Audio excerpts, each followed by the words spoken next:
ziyaret.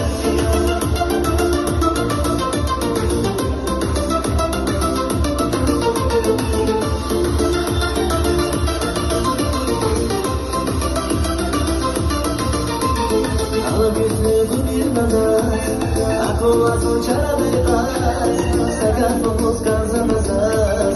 Sedikit maisha si güzel, musik kayış pasaj. Aparani haga pasaj, bana kona zorgalaktaj.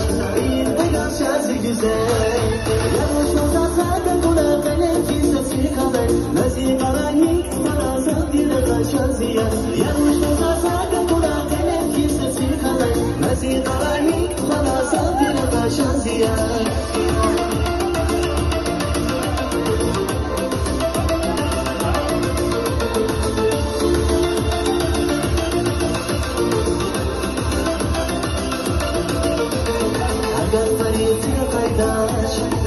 Sevgili akılda, şey çok bir şansı güzel.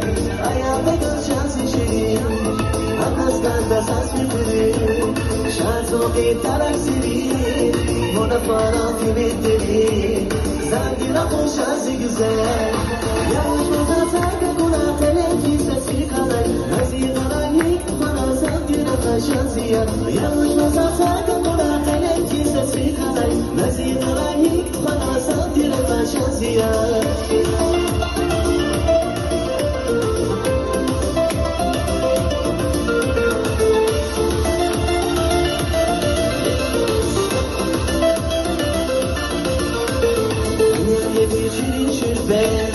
Şazibatan aya süper, bir hal sagat yasas devlet.